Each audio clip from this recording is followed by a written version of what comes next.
Alors, bonjour à tous et merci d'être là pour ce nouveau webinaire de l'expérience Natura. Aujourd'hui, le thème est l'herboristerie pour les humains et les petits animaux de compagnie, les chiens et les chats. Je suis en présence de Marie-Christine Vallière et Natacha Imbeau. Je vais leur laisser dans quelques secondes la possibilité, évidemment, de se présenter, de présenter leur univers. Mais juste avant, je vous rappelle pourquoi est-ce qu'on est tous réunis aujourd'hui. C'est parce qu'on a tous un but commun, la santé au naturel, la santé de notre corps, la santé émotionnelle, émotive, le mental, évidemment. Et on essaye tous de trouver des solutions pour booster notre système immunitaire, pour utiliser les ressources de la nature le plus simplement possible. Et on va voir encore durant cette conférence que c'est très facile et que c'est possible. Et c'est aussi pourquoi, avec Marie-Christine, avec Natacha et avec 14 autres formateurs, nous avons créé pour la seconde édition l'expérience Natura, qui est donc un coffret de 19 formations en ligne qui va être en vente dans quelques jours, ce jeudi 7 octobre. Alors, marquez la date à l'agenda. C'est un coffret que vous pouvez acheter pendant 3 semaines, donc jusqu'à la fin du mois d'octobre, mais vous avez un an pour suivre toutes les formations. Toutes les formations portent sur la santé au naturel. Alors, vous verrez, c'est un très, très beau cadeau à vous faire. On en reparle à la fin du webinaire. Mais sans plus attendre, je me tourne vers nos deux conférencières, nos deux passionnées. Je vais commencer par toi, Marie-Christine. Alors, Marie-Christine, tu es herboriste et tu es directrice de l'école Les âmes fleurs. Alors, j'aimerais que tu nous expliques un petit peu comment tu es arrivée dans le monde de l'herboristerie et quelle est la mission de ton école. Oui, merci. Moi, je suis tombée dans l'herboristerie parce que je suis tombée malade. C'est les plantes qui m'ont sauvée. J'ai étudié en anthropologie à l'Université de Montréal et puis j'ai fait une crise urticaire, des boutons partout sur le corps. Ça a duré des semaines et des semaines, des démangeaisons, incapable de dormir en pleine période d'examen. Et puis, mon défunt père était médecin, donc on a vraiment tout essayé, les médicaments pour calmer les démangeaisons, pour calmer l'urticaire, pour m'aider à dormir aussi. Et il n'y a rien qui fonctionnait. Donc, mon papa m'a dit, tu dois avoir une barrière mentale. Je pense que tu n'aimes pas ça prendre des médicaments. Tu résistes et ça ne fonctionne pas sur toi. Donc, va voir ailleurs. C'est ce que j'ai fait. Donc, je me suis ramassée dans une boutique d'aliments naturels. On m'a donné des plantes en interne, des onguents. Et puis, en 3 jours, c'est parti. Donc, j'étais super impressionnée. La médecine, c'était toujours quelque chose qui m'avait attirée, mais c'était le côté médicament qui m'intéressait moins. Donc là, c'était la découverte d'une médecine qui utilisait quelque chose de naturel. Ça me parlait davantage.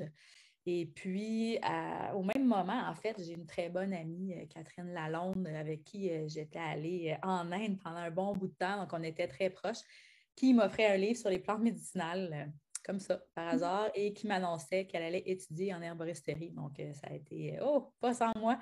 Alors, voilà, je me suis retrouvée à l'Académie herboliste à Montréal. Et puis, j'ai commencé à pratiquer quand même assez vite. Avec mon background universitaire, j'avais quand même de la facilité avec la rédaction, la correction, faire des travaux, tout ça. Donc, j'ai été engagée assez rapidement par l'école en question. Puis, un des premiers cours auxquels je me suis inscrite et qui m'intéressait énormément, c'était justement l'herboristerie pour les animaux. Mais il n'y avait pas de professeur à l'époque pour le donner.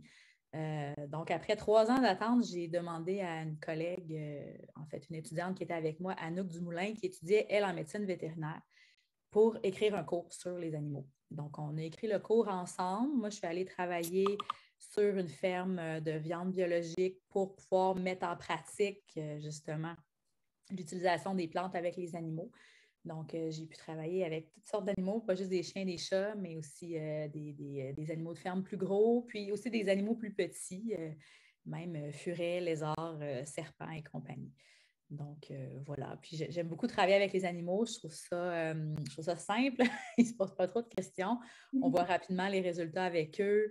Quand un maître vient nous voir pour son animal,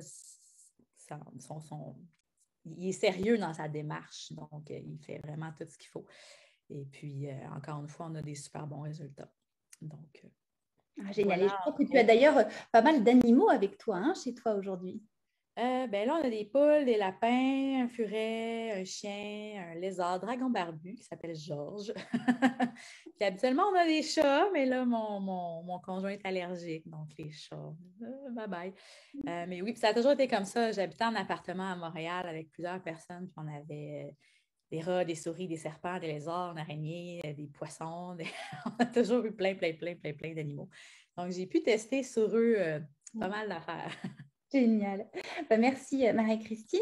Je me tourne vers toi, Natacha. Alors, Natacha, tu es thérapeute multidisciplinaire, herboriste, thérapeute accréditée, enseignante et directrice de l'herbothèque. Alors, même question, comment tu es arrivée dans le monde de l'univers de la santé au naturel, et qu'est-ce que tu fais avec l'herbothèque? En fait, moi, j'ai été initiée aux plantes médicinales quand j'étais enfant parce qu'avec ma mère, ma grand-mère, on allait récolter des plantes médicinales puis m'en donnait. Mais essentiellement qui m'a emmenée dans un parcours professionnel. Moi aussi, c'est mon corps qui, en fait, puis je pense que c'est le cas de peut-être plusieurs personnes, c'est le corps qui parle, puis on essaie de trouver des solutions pour l'accompagner. Moi, entre autres, je suis allergique à la plupart des antibiotiques. Ce qui fait en sorte que quand j'ai des infections, que j'ai besoin de me soigner, je réagis très, très mal. Je réagis mal aussi à plein de produits chimiques de l'agriculture. Donc, des produits qu'on retrouve dans les cosmétiques, dans les produits ménagers. J'ai une sensibilité environnementale, si on peut dire, c'est catégorisé comme ça. Il y a certains scientifiques qui appellent les personnes comme moi leur petit canari parce que finalement, il y a des canaris dans les mines pour aviser qu'il y a des gaz toxiques parce qu'ils meurent. Moi, je réagis à des petites doses de plein de choses. Fait que mon corps, il fait des réactions allergiques assez importantes. Ce qui fait que je me suis cherché des outils, en fait, pour prendre soin de moi. Puis, en cours de route, c'est devenu une passion. Puis, ça a été pour prendre soin de ma famille, de mes 4 filles. Puis après ça, c'est devenu une profession. Puis, j'ai décidé en 2002 de reprendre la relève et de racheter l'herbothèque, l'école dans laquelle j'avais étudié.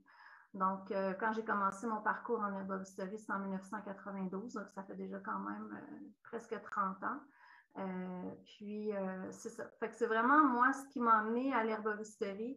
C'est un corps réfractaire à plusieurs produits chimiques. Puis, c'est un peu comme Marie-Christine, j'ai eu des résultats. Donc, par rapport à ça, pour moi, l'herboristerie, c'est un outil qui est indispensable dans ma vie de plusieurs façons. Puis maintenant, j'ai le privilège de prendre soin aussi de mes petits-enfants. Puis, bon, comme thérapeute aussi, là, actuellement, je suis en pause de consultation, mais j'en ai fait pendant des années. Puis, on voit le résultat. Donc, c'est vraiment des outils pour moi qui sont incontournables et qui sont faciles et accessibles. Donc, c'est pour ça que finalement, j'ai décidé de poursuivre et d'enseigner l'herboristerie à travers différents outils. Génial. Alors justement, j'aimerais que tu nous donnes ta définition de l'herboristerie, Natacha. Ma définition de l'herboristerie. Écoute, pour moi, l'herboristerie, c'est de travailler avec la médecine de la terre. C'est-à-dire que les plantes médicinales, ce n'est pas nous qui les avons inventées. Hein? Elles étaient là, elles nous ont probablement même précédées. Donc, c'est travailler avec cette médecine-là pour prendre soin du vivant. Parce que les plantes médicinales peuvent nous accompagner autant en prévention qu'au niveau curatif. On peut les intégrer aussi au niveau alimentaire, au niveau cosmétique. Donc, puis je vais même utiliser des plantes médicinales pour prendre soin du jardin. Marie-Christine parlait des soins aux animaux. Puis, évidemment, pour l'humain, fait que pour moi, l'herboristerie, c'est de travailler avec les plantes médicinales de différentes façons, autant en prévention dans le quotidien qu'au niveau curatif, s'il y a des problématiques de santé. C'est une des choses qui caractérise l'herboristerie, selon moi, c'est son accessibilité.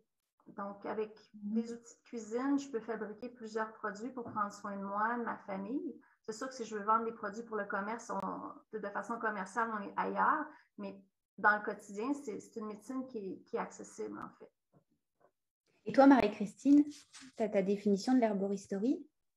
Ben écoute, c'est sûr que ça tourne un peu autour des mêmes choses que Natacha vient de nommer. Je rajouterais peut-être, souvent on va parler de l'herboristerie comme une médecine douce, une médecine alternative. C'est comme, bon, ça peut être une médecine très forte. C'est pas nécessairement une médecine alternative, ça peut être la première médecine qu'on choisit.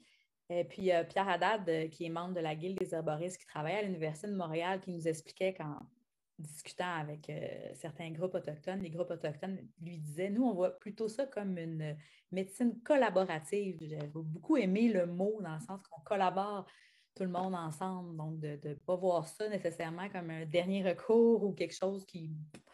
C'est doux, là. Comme je disais, ça peut être assez puissant, ça peut être impressionnant les résultats qu'on a avec ça. Mais bien sûr, tout ce que Natacha a dit, c'est la médecine de la nature. C'est la première médecine, en fait, de l'humanité et c'est encore la médecine la plus étudiée aujourd'hui. Donc, moi, quand j'ai dit à mon père à l'époque, comme je disais, qu'il était médecin, que je m'en allais en herboristerie, j'avais un peu peur de sa réaction. Et finalement, il m'a répondu « Hey, bravo, c'est la médecine de l'avenir. » Je trouvais ça très drôle. Oui, Donc, effectivement. c'est une médecine qui est très importante pour l'humanité, finalement, dans l'histoire. Alors, vous l'avez dit un petit peu toutes les deux, effectivement. Donc, on a la médecine collaborative et la médecine plus conventionnelle, on va dire, mais souvent, on a besoin des deux et les deux vont de pair. Et j'aimerais d'ailleurs, Marie-Christine, parce qu'en préparant cette conférence, tu m'avais parlé d'une histoire que j'avais trouvée très révélatrice d'un célèbre coyote avec le chat de ton ami et comment tu as utilisé finalement le côté vétérinaire et le côté plante naturelle. Oui, en fait, ça fait pas longtemps. Il y a quelques semaines, une amie est venue habiter à la maison pendant 2 semaines et elle voyage avec son chat. Donc, elle est arrivée à la maison avec son chat et puis un matin, il est 5 heures du matin, je l'entends rentrer dans la maison en criant « Marie, Marie, viens m'aider! » Et là, j'arrive, on a un gros matou en panique, la salive qui dégouline vraiment, là, la respiration accélérée. Il s'était fait prendre par un coyote. Donc, il était sorti dehors, il s'est fait prendre par un coyote. Mon amie l'a entendu miauler. Elle est sortie dehors et puis elle a couru après le coyote jusqu'à temps qu'il lâche son chat. Donc, vraiment, elle a sauvé son chat, mais le chat était quand même magané. Donc, c'est sûr que l'arrivée dans cet état-là, nous, on s'est dépêchés, on lui a donné du Rescue Remedy, qui fait partie des élixirs floraux du Dr. Bach, pour essayer de le calmer le plus rapidement possible. Mais c'est sûr que dans des situations comme ça, c'est pas tout de suite, OK, on va donner des plantes un peu comme ça à l'aveuglette. Ça prend vraiment un diagnostic et un suivi, savoir qu'est-ce qui s'est passé en interne. Donc, go, s'en va au vétérinaire en urgence. Et puis là, poumon compressé, côte fracturée, quelques petites blessures par-ci par-là, entre autres à la hanche. Donc, c'est sûr que la fracture monte rapidement pour les antidouleurs, les anti-inflammatoires, etc. Donc là, on regarde, OK, qu'est-ce qu'on va choisir en médicament, qu'est-ce qu'on va choisir en plante? Donc, c'est sûr qu'à ce niveau-là, moi, je vois la médecine vétérinaire vraiment comme une médecine d'urgence dans un cas comme ça, où, OK, le chat, il est en panique, il est en douleur, il a besoin d'antidouleurs et que ça fonctionne rapidement. Donc, on a pris les antidouleurs, mais on a refusé les anti-inflammatoires. Donc, on a combiné un peu des deux. On est allé, par exemple, avec la griffe du diable pour calmer l'inflammation. On a voulu aussi traiter au niveau des poumons, pas prendre de chance, même si c'est un poumon compressé, c'est avec le temps que bon, ça va se replacer. On a quand même donné de la molène pour l'aider à respirer. Donc, on a vraiment combiné les deux. Puis, c'est Marco, son nom, le matou. En quelques jours, ça allait super bien. Il s'est remis à marcher tranquillement. On voyait qu'il boitait, mais bon, c'est un chat, hein, il veut. Là. Donc, ça n'a pas pris de temps qu'il s'est remis à sauter sur le lit.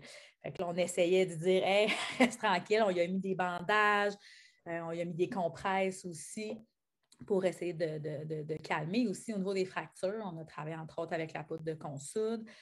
Aux dernières nouvelles, Marco va super bien et puis retrouver la forme et la santé. Donc, c'est un bel exemple justement où on utilise les deux ensemble pour combiner. Ouais. Alors, quelle est la grande différence entre l'herboristerie pour les humains et pour les animaux? Est-ce que c'est une question de dosage? Écoute, c'est sûr qu'il y a une question de dosage. On fonctionne beaucoup avec le poids. Ça ne sera pas nécessairement avec l'âge parce que d'un animal à l'autre, ça peut être extrêmement différent. Juste la race canine, on a des tout petits chiens, des très gros chiens. Donc, souvent, on va regarder le poids de l'animal, puis on va regarder, OK, c'est quoi les dosages qu'on donne à un être humain normalement, puis là, on s'ajuste. Mais ce qui va changer énormément, c'est la forme postologique. Sous quelle forme est-ce qu'on va donner la plante à l'animal? On ne va pas nécessairement travailler de la même façon avec les chiens et les chats qui ont, bon, malgré toutes les discussions qu'on a là-dessus, une anatomie typiquement carnivore, donc un système digestif très court. Alors, les capsules ici, des fois, c'est moins efficace parce que ça peut passer tout droit. Versus les herbivores, des fois, c'est plus facile à la ferme de leur donner des plantes fraîches ou séchées directement dans leur nourriture. Donc, à ce niveau-là, ça va changer. Puis, des fois, il y a quelques exceptions pour les mammifères. Il y a des plantes qui ne sont pas nécessairement indiquées pour les chats, par exemple, qu'on va éviter. Mais en général, étant nous-mêmes des mammifères, on traite pas mal de la même façon. C'est sûr qu'après, si on embarque les reptiles, les oiseaux et compagnie, ben là, il va y avoir aussi quelques petites différences là, pour ne pas faire de mal à l'animal, bien sûr. Et est-ce qu'on peut agir sur tous les systèmes des animaux, que ce soit le système digestif, cardiovasculaire, nerveux? Oui, tout à fait. Puis d'ailleurs, dans le cours herboristerie animale pour chiens et chats, on passe chaque système en revue. Donc, Anouk, c'est vraiment chargé du côté anatomie. Et puis là, on passe en revue les pathologies principales et les plantes suggérées pour quelle intention est-ce qu'on veut avoir, dans le fond, sur le système touché de l'animal. On parle même de la mise bas ainsi que des problèmes qu'on retrouve plus avec l'âge. D'accord, génial. Alors toi, Natacha, une petite question également pour toi. Donc toi, on va plus parler de l'herboristerie appliquée aux humains et notamment des produits de soins et thérapeutiques pour recréer un petit peu une ambiance cocooning chez nous. Et Dieu sait qu'on en a besoin avec tout ce qu'on a vécu ces derniers mois. Tu parlais l'autre jour de s'envelopper d'amour. J'aimais beaucoup ta réflexion. Quels sont les différents produits justement les différents soins plutôt qu'on va apprendre à fabriquer avec ta formation? Ben, en fait, il y a 2 formations. Donc, la formation d'initiation à la fabrication d'herboristerie qui s'applique autant des produits en interne qu'en externe. Donc, ça va aller les huiles de macération, les onguents, les concentrés liquides. On voit les principales applications infusion, tisane, plantes séchées, tout ça. Donc, c'est une initiation. Donc, c'est vraiment les formes qui sont les plus utiles, finalement, là, les plus utilisées. Donc, c'est vraiment et comment les utiliser aussi, les dosages par rapport en fonction du poids, de l'âge et tout ça, de comment ajuster pour partir avec une base, finalement, travailler de façon sécuritaire et efficace. Puis ensuite, dans le cours HerboSpa, là, c'est vraiment, comme tu te dis, cocooning. Donc, c'est les exfoliants, des lotions, des enveloppements, les crèmes, toutes les notions par rapport au bain, puis d'allier les plantes médicinales en externe, les différentes formes de bains, que ce soit les bains de pieds, les bains complets ou encore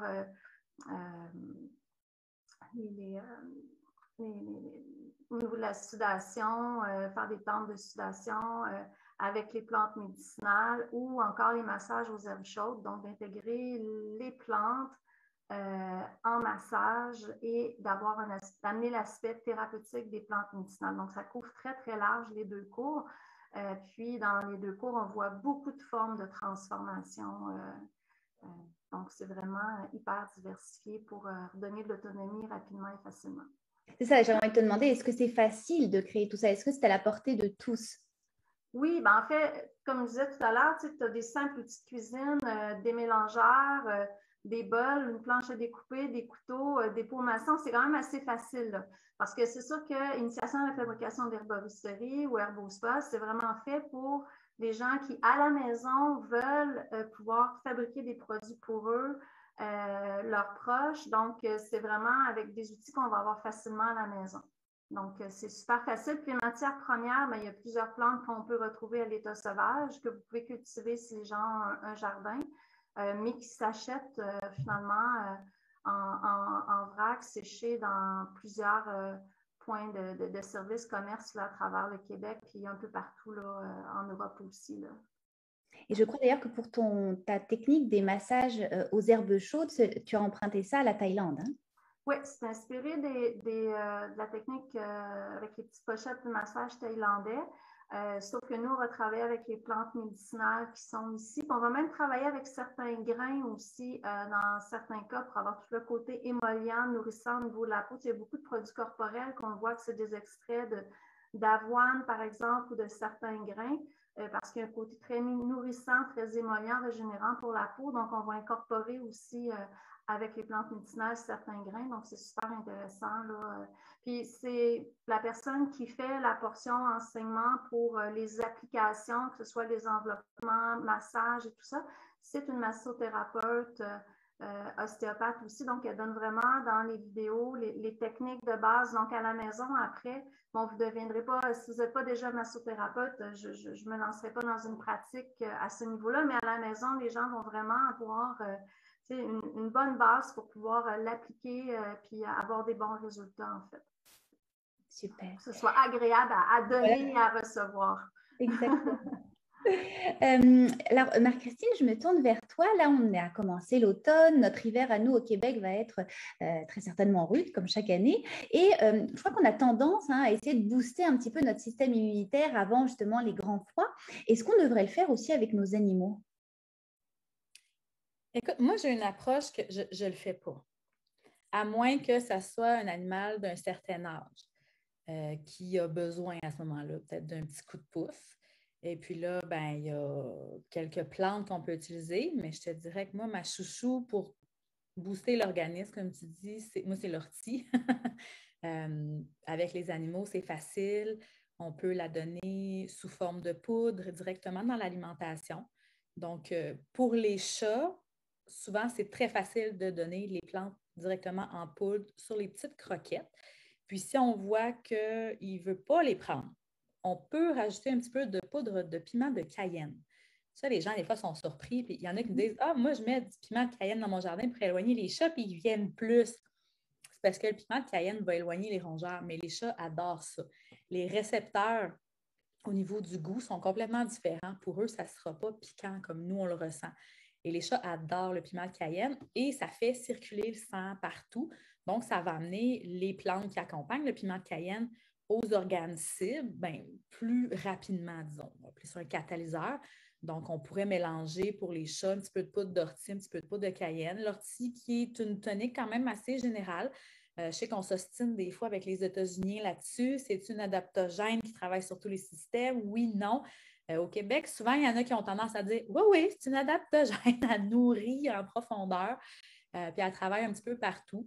Donc, c'est une plante que j'aime beaucoup. C'est arrivé juste une fois qu'il y a un chien qui a fait une réaction allergique, mais en général, les chiens et les chats réagissent super bien à l'ortie.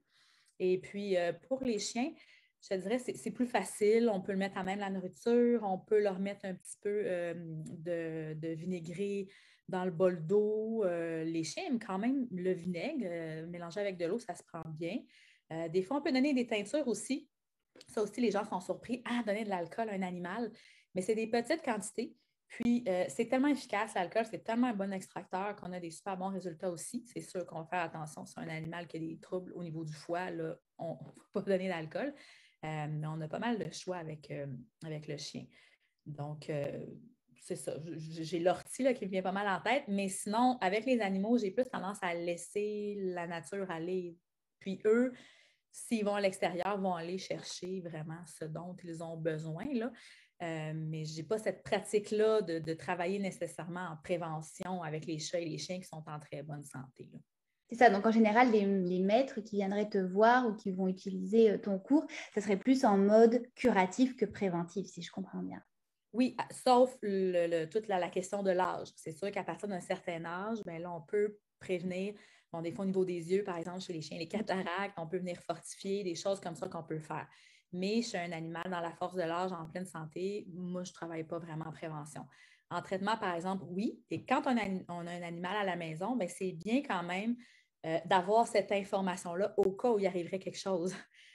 Donc, de bien connaître son animal aussi, c'est quoi sa respiration normale au niveau de l'hydratation, on va avoir des trucs pour vérifier l'élasticité de la peau, au niveau des muqueuses, les yeux, les couleurs de la langue, des gencives. Bon, des fois que les chiens, il y en a qui ont les gencives noires, c'est pas toujours évident. Il y a des petits trucs comme ça à vérifier chez son animal quand il est en santé pour être capable de déceler rapidement lorsqu'il y a un changement, lorsqu'il y a un problème, puis d'être prêt à ce moment-là quand ça arrive. Mais les gens qui nous consultent pour les animaux, c'est parce que les animaux ont définitivement des problèmes de santé. Et tu parlais aussi du système au niveau de la mise à bas donc, des femelles. Est-ce que c'est pour soulager justement au niveau de la mise à bas? C'est plus pour être prêt s'il y a un problème. Okay. Donc, si la femelle a de la difficulté pendant la mise bas ou si après, malheureusement, il y a un décès de maman chat ou de maman chien, comment est-ce qu'on peut bien s'occuper des chatons ou des chiots On donne une recette, entre autres, là, de substitut de lait. On va traiter tout ce qui entoure la chaleur. Ça va être très important à cet âge-là. Donc, c'est vraiment toujours au cas où il arriverait un problème. Mais sinon, on laisse la nature aller. Surtout avec les chats, là, sont assez efficaces pour accoucher. Ça va vite, ça va bien. D'accord. Alors toi, Natacha, au niveau de l'herboristerie pour les humains, on y va autant en mode préventif que curatif, par contre. Oui, ben en fait, ce qui arrive, c'est que il y a plein de plantes médicinales qui vont être des plantes, Marie-Christine nommait l'ortie, qui est une adaptogène, qui sont des plantes qu'on peut intégrer dans le quotidien puis qui vont nourrir, qui vont prendre soin des différents systèmes de notre corps de façon globale. Donc, ça peut être intéressant de le faire, mettre des bouillons des branches d'astragale, par exemple, dans un bouillon qu'on fait, une soupe. Bien, ça va amener un côté qui supporte au niveau des surrénales, qui aide à mieux gérer le stress. Il y a différentes plantes comme ça selon les conditions. Évidemment, il faut s'assurer que la plante convient à qui on est, à nos différentes conditions de santé. Mais il y a plusieurs choses qu'on peut faire. Tu sais, c'est comme j'ai un problème de circulation, mais je peux me faire une crème pour le corps qui est thérapeutique. Et oui, je vais faire un travail en interne, mais que je travaille en externe qui va prendre soin aussi de cet aspect-là qui est un peu plus faible, ou si j'ai des varices quand il y a des problèmes ou autre. Mais c'est ça, donc on peut travailler en prévention, on peut travailler pour des choses qui sont pas, on n'est pas en situation de crise ou des situations chroniques ou quand il y a des problématiques. Fait, effectivement, on peut travailler en prévention, puis qu'on peut se préparer à l'hiver.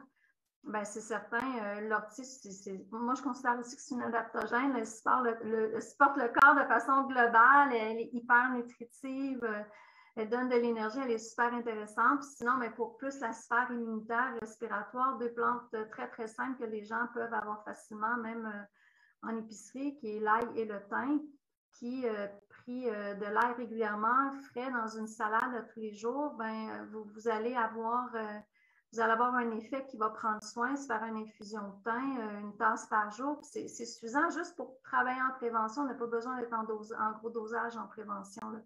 Donc, et le thym, ben, c'est antibactérien, ça supporte l'immunité, mais entre autres, c'est une plante qui va aider à renforcer la sphère respiratoire aussi. Donc, l'hiver, souvent, c'est le système respiratoire immunitaire qui est affecté. C'est deux plantes faciles pour tout le monde à se procurer puis à prendre sur une base plus régulière. Donc, ça. Et est-ce que tu dirais qu'il y a beaucoup de gens qui peuvent avoir des allergies ou des contre-indications à utiliser les plantes? Ben, écoute, il y a beaucoup de plantes médicinales, puis est-ce qu'il y a beaucoup de gens qui peuvent avoir des contre-indications? Première chose, s'il y a une médication, il faut s'assurer qu'il n'y a pas de contre-indication, d'interaction possible avec la médication. Puis la réalité, c'est qu'une grande majorité des gens prennent aussi des médicaments. Donc ça, je te dirais que c'est la principale cause de problématique, c'est les interactions avec médication sous ordonnance ou non. Ensuite de ça, ben, il y a toujours des gens qui, par exemple, qui vont avoir des problèmes d'allergie aux astéracées ou à certaines familles de plantes ou à une plante spécifique. Ça arrive. Encore là, moi, ce que je recommande, c'est que si vous ne savez pas, vous n'avez pas un terrain qui fait des réactions allergiques ou quoi que ce soit, mais essayez la plante seule une première fois. On voit si notre corps réagit, puis après, ben, on a le go, puis on ne prend pas un gros dosage pour la première fois. Là, on va prendre une tasse, on l'essaie, puis en infusion ou un dosage en concentré liquide, puis on voit comment notre corps réagit, puis après, on le sait. Mais c'est comme n'importe quoi. Je veux dire, autant moi, je fais plein de réactions allergiques, il y a plein de trucs qui sont chimiques au niveau des plantes médicinales.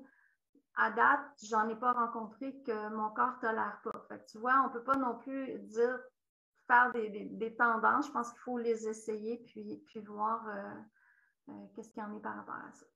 Puis toi, Marie-Christine, bon, tu disais que tu avais vu une seule fois un animal faire une réaction à l'ortie, mais est-ce que les animaux, les chiens et les chats, peuvent avoir des contre-indications? On a notamment une question de Daniel qui nous dit est-ce qu'il y a un risque de donner de l'ortie à une chienne ou une chatte allaitante pour les petits qui tètent le lait? Avec l'ortie, non. C'est ça qui est merveilleux avec cette plante-là. C'est une plante qui, quand on la regarde au niveau de la morphologie, c'est une plante guerrière. Elle est pleine de piquants, si on la touche, ça peut être urticant.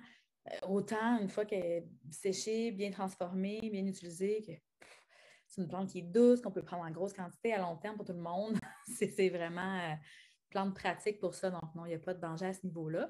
Puis, moi, je n'ai pas vu d'autres réactions. Je pense que c'est quand même assez rare pour avoir vérifié au niveau de la littérature. Il y a entre autres le Dr. Kidd aux États-Unis, qui est un vétérinaire qui travaille avec les plantes, les animaux. Puis, c'est vraiment assez rare. Il y a l'ail qu'on nous dit de faire attention, mais c'est vraiment théorique en fait, parce que l'ail fait partie de la même famille que l'oignon. Et l'oignon est définitivement quelque chose qui est considéré comme toxique pour les chiens. Le danger avec l'ail, ça va être plus au niveau de la fluidité du sang. C'est qu'on peut provoquer une forme d'anémie. Mais encore là, c'est très théorique. Donc, les vétérinaires ne vont pas prendre de chance de dire « Oh non, non, on ne donne pas d'ail ». En pratique, on se rend compte que l'ail, au contraire, ça fait vraiment du bien aux animaux. Les chiens adorent ça. C'est juste de faire attention, d'en donner progressivement, d'arrêter progressivement, de toujours avoir un bon suivi avec notre herboriste. Il va y avoir certaines plantes à éviter. Encore une fois, théoriquement, les chats, par exemple, on va éviter le saule et la reine des prés parce que les chats vont réagir à l'aspirine. Donc, l'aspirine est considérée toxique pour les chats. Fait que là, on fait de l'extrapolation. On va dire, OK, bon, mais l'acide salicylique, d'abord, c'est toxique pour les chats, c'est dangereux. Mais on se rend compte que l'acide salicylique dans le médicament et dans la plante, c'est pas exactement la même formule chimique. Ça ne va pas créer les mêmes réactions. Mais encore une fois, on ne prendra pas de chance, on ne va pas toucher à ça, mais on va trouver d'autres alternatives. Donc, il y a des petites exceptions comme ça. C'est quand même assez rare. Et il y a toute la question, encore une fois, que Natacha soulevait avec les interactions avec les médicaments. On a moins à faire face à ça avec les animaux. C'est plus rare que les animaux vont être sous médication intense, là, mais c'est plus des fois justement en urgence, comme avec notre chat, Marco, tantôt, OK, il va prendre tel antidouleur, c'est correct avec tel anti-inflammatoire.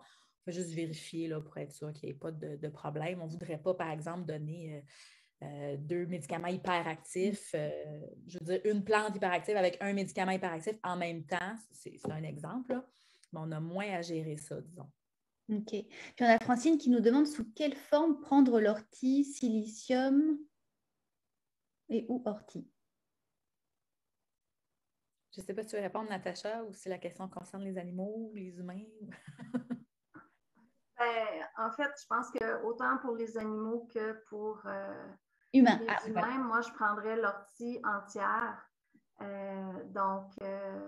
L'ortie séchée en feuilles que vous allez prendre ou en concentré liquide va avoir une bonne efficacité.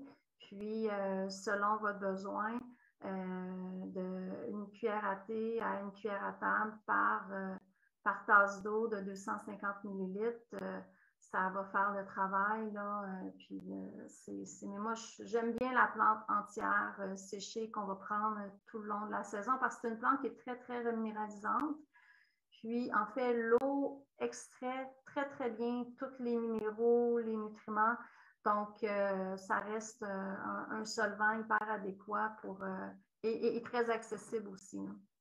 Si tu me permets de rajouter, moi, je recommande aussi, si vous êtes capable d'avoir une ortie qui a été cultivée au Québec, qui a été transformée au Québec, même si vous achetez une ortie bio qui vient d'Hongrie, d'Europe, je ne sais pas, il y a une différence énorme. Parce que souvent, la plante a été cultivée dans l'année même, transformée, souvent même séchée entière. Il y a Églantine Vignon qui va donner une conférence pour Expérience Natura sur la culture. Puis elle fait sécher vraiment les feuilles d'ortie entières. Quand on reçoit l'ortie, c'est merveilleux, on reconnaît la plante. Puis ça fait des années qu'on utilise l'ortie d'églantine et on voit toute une différence par rapport aux orties qui viennent de loin, qui débarquent en avion. Donc ça aussi, ça vaut la peine, la provenance de la plante. Ça vaut pour l'ortie, mais ça vaut pour toutes les plantes qui peuvent être cultivées ici, en fait. C'est vraiment un point qui est primordial sur l'efficacité qu'on va en tirer aussi. Ouais. Ça, de toujours utiliser le plus possible des plantes locales. Oui, ben, comme Marie-Christine disait, tu sais où ils ont été cultivés, mais souvent, ils sont plus fraîches. Il y a la manutention, on peut laisser les feuilles plus grosses, donc elles conservent mieux leur propriété. Il y a plein d'avantages, en plus de l'aspect écologique de la chose, que ça n'a pas voyagé de l'autre bout de la planète à ici. Donc, effectivement, c'est un peu ça. Alors, on a toujours une question sur l'ortie, c'est un sujet qui intéresse beaucoup nos participantes, c'est bien. C'est une jeune femme qui nous dit, est-ce que l'ortie est recommandée chez la femme enceinte? Elle en est à bientôt 29 semaines de grossesse. L'ortie, elle peut être prise pendant la grossesse sans aucun problème. Quand on est enceinte, la seule chose, c'est que de ne pas en boire 2 litres la première journée, juste pour habituer le corps tranquillement, observer comment elle agit sur notre corps, parce qu'elle a un effet aussi au niveau du système urinaire, fait que juste voir comment ça agit, mais sinon, il n'y a aucun problème enceinte pour l'ortie. Elle va souvent même être recommandée pour les femmes qui ont des problèmes d'anémie, qui manquent de fer et tout ça, qui manquent d'énergie, de la prendre. Donc, pour les femmes enceintes, il n'y a pas de problème par rapport à ça. D'accord. On nous demande s'il y a des exemples de magasins de produits de santé naturelle où on peut acheter de l'ortie bio pour les humains. À Montréal, vous avez différents magasins. En fait, là, il y a la bottine aux herbes, il y a la chimiste en herbe, il y en a d'autres. Nous, sur notre site Internet de l'Herbothèque, on a une section ressources où vous avez plusieurs herboristes qui sont affichés, vous pouvez commander. Puis sur le site de la Guilde des herboristes, il y a une section avec les producteurs aussi. Donc, vous pouvez aller voir, puis vous allez avoir des gens qui font de la production locale. Ouais.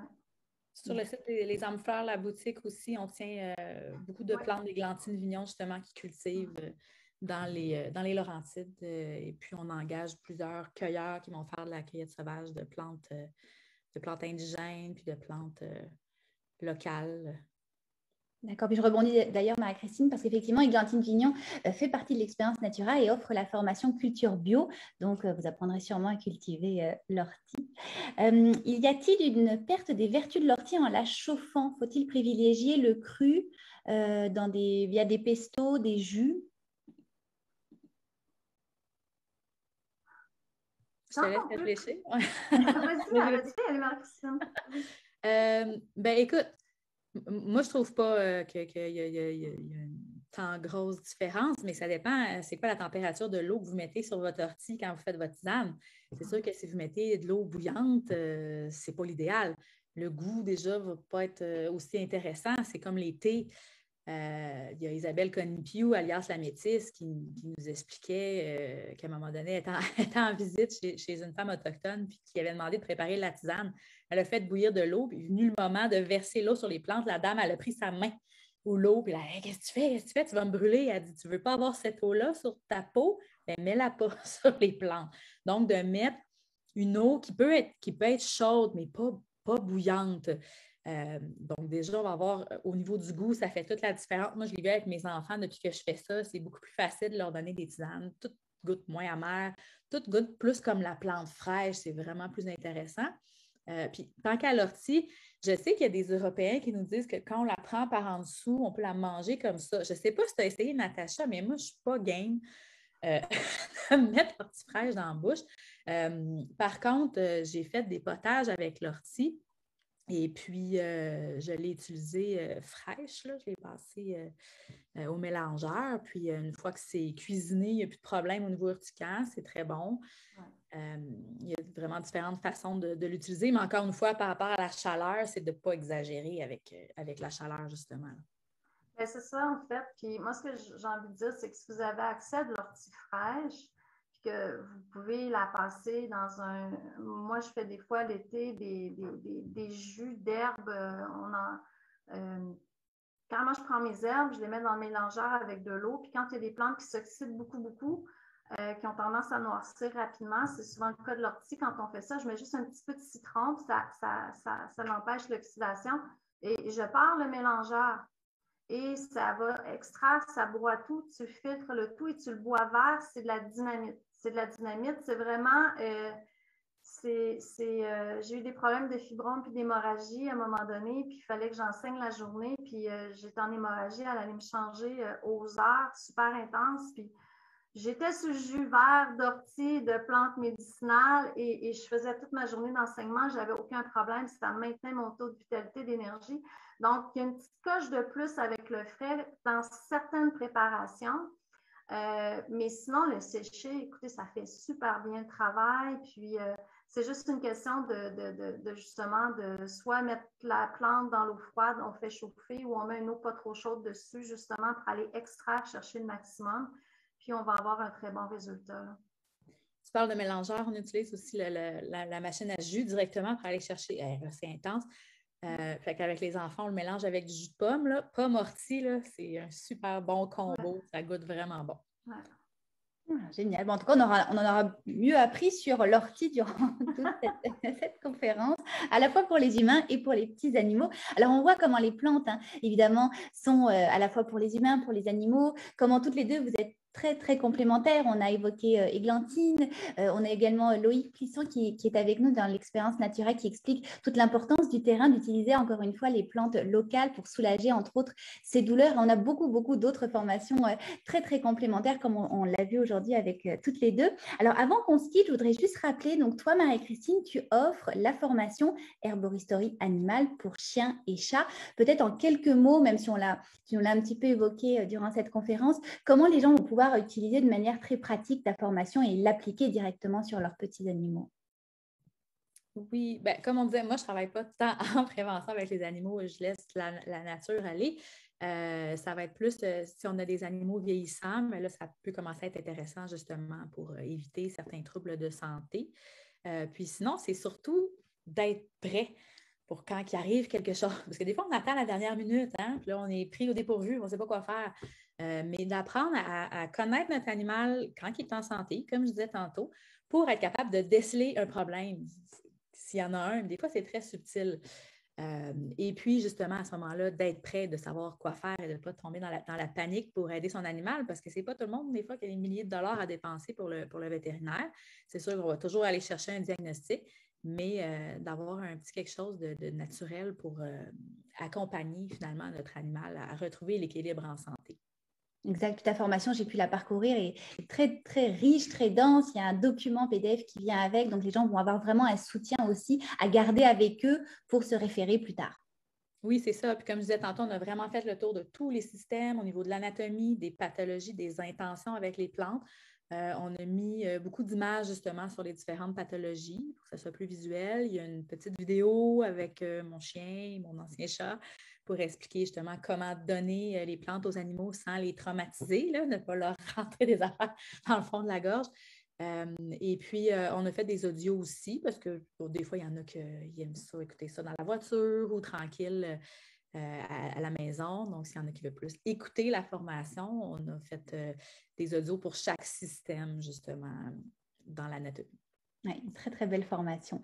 Et toi, Natacha, donc, tu nous offres deux formations. Donc, la formation initiation à la fabrication de produits d'herboristerie, comme tu le disais, et Herbospa. Alors, Herbospa, c'est vraiment tout nouveau pour cet automne. Tu l'as donné aux professionnels de la santé, mais là, au naturel. Mais là, tu l'offres maintenant au grand public. Alors, merci de l'avoir toute recréée pour l'expérience Natura. Alors, pareil, en quelques mots, comment tes enseignements sont vraiment pratico-pratiques pour les gens?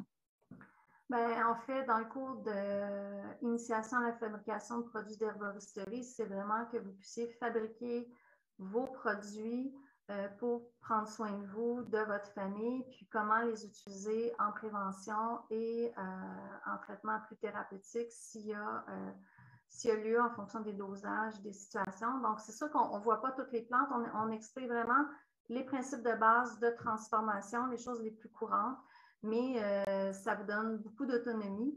Et pour Herbospa, il y a plus de 60 plantes qui sont vues pour leurs usages externes, les plus courantes et plus intéressantes pour les soins externes, cocooning.